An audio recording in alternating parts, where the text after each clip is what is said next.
Bonjour chers élèves, on continue nos cours de la matière sciences de l'ingénieur du tronc commun technologique en traitant le 4e cours du premier module qui est l'analyse fonctionnelle.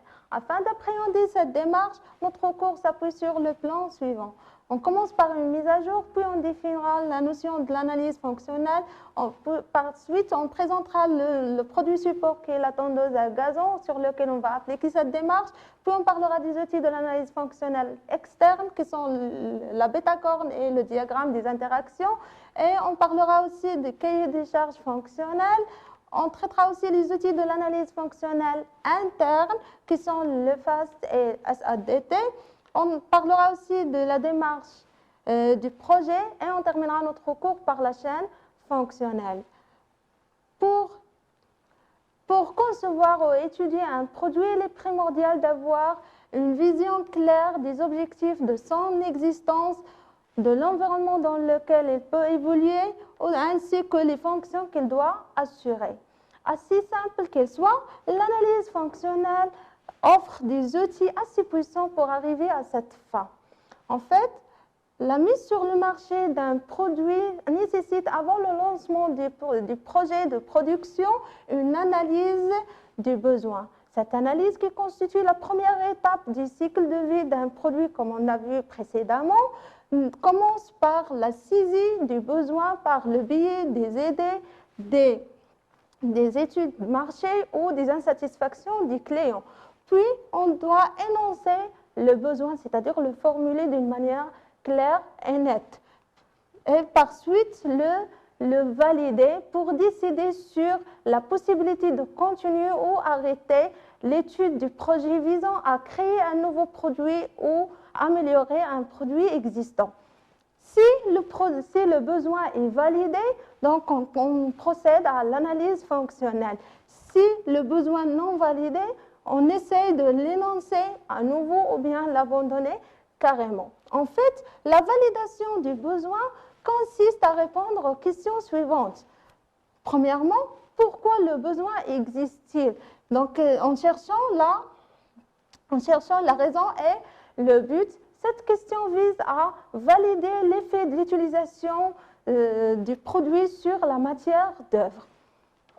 Aussi, la question, qu'est-ce qui pourrait le faire disparaître ou l'évoluer? Donc, qu'est-ce qui pourrait le faire disparaître pour valider la pérennité du besoin et qu'est-ce qui pourrait le faire évoluer vise à valider la stabilité du besoin. Donc, une fois le besoin est validé, on parle de prestation. Donc, il est maintenant possible de procéder à l'analyse fonctionnelle des besoins. Donc, c'est quoi l'analyse fonctionnelle? Par définition, l'analyse fonctionnelle est une démarche qui décrit complètement les fonctions et leurs relations. Elle consiste à rechercher, caractériser, ordonner, hiérarchiser et valoriser les fonctions d'un système. À ce stade, on se pose plusieurs questions. La première est à qui s'adresse l'analyse fonctionnelle? La réponse est assez simple, c'est que l'analyse fonctionnelle s'adresse au concepteur du produit. La deuxième question, quand on utilise l'analyse fonctionnelle, donc on trouve qu'on va découvrir par la suite que l'analyse fonctionnelle n'a de sens que si elle est menée au début du projet. Et la question la plus importante, c'est pourquoi l'analyse fonctionnelle? Donc la réponse est assez simple aussi, parce que l'analyse fonctionnelle permet d'éviter certains pièges classiques de conception tels que l'aveuglement ou manque d'objectivité et aussi mauvaise gestion des priorités.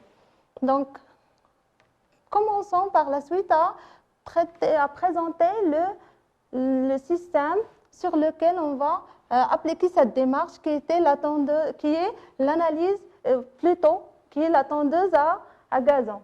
Donc, la tondeuse à gazon sans fil permet à l'utilisateur de couper l'herbe de gazon afin d'obtenir une surface herbue d'une hauteur régulière. Elle est aussi plus écologique parce qu'elle est électrique, donc moins polluante, aussi moins bruyante, facile à manier et nettement plus moderne. Donc, son système de guide-herbe garantit une coupe très précise et si batterie se recharge très vite est toujours opérationnel. Ce système se caractérise par une coupe très précise grâce à une lame en acier. Aussi, le moteur a une puissance minimale de 400 watts. Aussi, il se caractérise par une excellente maniabilité. Et il permet de collecter les déchets dans un bac de 50 litres. Et aussi, elle est utilisable en toute sécurité par des enfants à partir de 10 ans. Ces caractéristiques, on va y revenir lors de l'analyse fonctionnelle interne. Aussi, le système se compose par un moteur électrique qui entraîne la lame en rotation. Elle est alimentée par 2 batteries lithium ayant de 36 volts. Aussi, il se compose d'une lame en forme de pale d'aspirateur permettant de couper l'herbe et se caractérise aussi par 2 poignées permettant à l'utilisateur de pousser et diriger le système. On va aussi revenir à ces constituants lorsqu'on aura besoin. Donc, commençons par l'analyse fonctionnelle externe. Donc, l'analyse fonctionnelle externe décrit le point de vue de l'utilisateur et considère le produit comme étant une boîte noire capable de fournir des services dans son environnement et durant son cycle d'utilisation. Donc, les outils de cette analyse, premièrement, on traite l'outil Betacorn. Donc, l'outil Betacorn, c'est un outil de l'analyse fonctionnelle qui permet d'exprimer le besoin fondamental de l'utilisateur pour un produit donné. Donc, pour élaborer ce diagramme, on se base sur les informations citées dans la présentation du système. Donc, on trace un cercle à l'intérieur duquel on note le nom du produit. Donc, dans notre cas, le produit, c'est la tondeuse à gazon sans fil. Donc, pour établir le diagramme Betacorn, on doit répondre à 3 questions. Premièrement, à qui le produit rend-il service? Donc, la réponse à cette question, on doit faire attention parce qu'on rend service à un être ou un groupe d'êtres et non pas à une chose. Donc, on note ici qu'il rend service à la personne qui va l'utiliser, c'est-à-dire utilisateur. La deuxième question à se poser, c'est sur quoi agit-il? La réponse à cette question nous permettra de préciser la matière d'œuvre entrante, qui a une liaison avec l'utilisateur par l'intermédiaire du produit. Donc, la matière d'œuvre entrante pour la tondeuse à gazon sans fil, c'est l'herbe du gazon. La troisième question, c'est dans quel but le produit existe? Donc, la réponse à cette question nous permettra de préciser la fonction globale du système. Donc, pour la tondeuse à gazon, c'est un système qui permet à l'utilisateur de couper l'herbe du gazon afin d'obtenir une surface herbue d'une hauteur régulière. Donc, les informations qu'on a citées ici, ce sont des informations tirées de la présentation du système. Donc, la Betacorn, ou bien le diagramme simple, ce diagramme simple est un outil pratique pour expliciter les besoins. Donc, elle sert de guide pour mener une analyse fonctionnelle des besoins. Aussi, pour énoncer ou bien pour formuler le besoin, on peut utiliser le modèle fonctionnel qu'on a traité précédemment lors de la modélisation des systèmes. Lorsqu'on a parlé de la modélisation des systèmes techniques en utilisant des actégrammes, mais les actégrammes, ce sont plus techniques que l'outil Betacorn. Le deuxième outil de l'analyse fonctionnelle externe, c'est le diagramme des interactions. Donc, c'est un outil utilisé pour identifier les fonctions d'un produit. Elle fait apparaître les relations entre le produit et les éléments du milieu environnant. Pour élaborer ce diagramme, on doit tout d'abord choisir la phase d'étude. Est-ce qu'on va étudier le système lors de l'utilisation ou le stockage ou l'entretien? Dans notre cas, on va l'étudier lors de l'utilisation. Deuxième chose à faire, c'est identifier les éléments du milieu environnant qui interagissent avec le produit. D'accord? Éléments 1, 2, 3, 4, 6, 5, 6, etc. Donc, jusqu'à ce qu'on termine les éléments qui interagissent avec le produit. Et là, donc, dans ce cas, pour la tondeuse à gazon, donc on a deux éléments qu'on peut tirer du diagramme bêta-corne. Ce sont l'utilisateur et le gazon.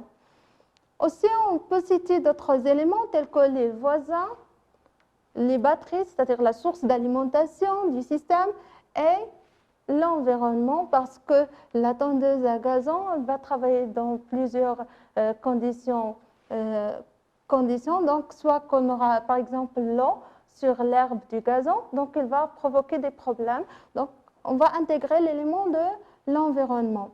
Par la suite, on doit tracer les relations entre les éléments et le produit. Donc, la première relation qu'on peut tracer, c'est celle qu'on a dans le diagramme bêta-corne. C'est la relation qui relie l'utilisateur et le gazon par l'intermédiaire du produit. Donc, on va la noter FS1, c'est-à-dire fonction service numéro 1. Et par la suite aussi, on élabore les différentes relations qu'on a. Donc, la relation entre l'environnement et le système, on va la noter fonction de service 2. Entre batterie rechargeable et la tondeuse FS3, FS4 entre les voisins et le système, et FS5 entre l'utilisateur et la tondeuse à gazon, et FS6, c'est la fonction qui relie le gazon avec le système. Donc, on a tracé les relations. Par la suite, on cherche à formuler les fonctions de service. Donc, on a déjà une fonction qu'on a déjà précisée dans le diagramme bêta-corne, c'est la fonction service numéro 1. Donc, se formule comme suit, permettre à l'utilisateur de tondre le gazon et de ramasser les déchets. Aussi, la fonction service 2, donc c'est la fonction entre l'environnement et la tondeuse à gazon. Donc, le système, lors de l'utilisation, il doit résister aux conditions ou bien aux agressions de l'environnement telles que les chocs et la corrosion. Donc, la formulation de la fonction service 2, c'est résister aux agressions de l'environnement telles que le choc et la corrosion. Cherchons maintenant la formulation de la fonction de service 3. C'est la fonction qui lie les batteries avec la tondeuse à gazon sans fil. Donc, puisque le système est sans fil, c'est-à-dire que l'alimentation ne va pas être faite par des prises de courant, donc automatiquement on doit penser à une autre solution, c'est que le système doit être alimenté par des batteries rechargeables. Cherchons maintenant la formulation de la fonction FS7, c'est la fonction de service numéro 4, c'est que le système doit être moins bruyant pour ne pas déranger les voisins. Donc, la fonction de service numéro 4, ne pas déranger les voisins, c'est-à-dire être peu bruyante. La fonction de service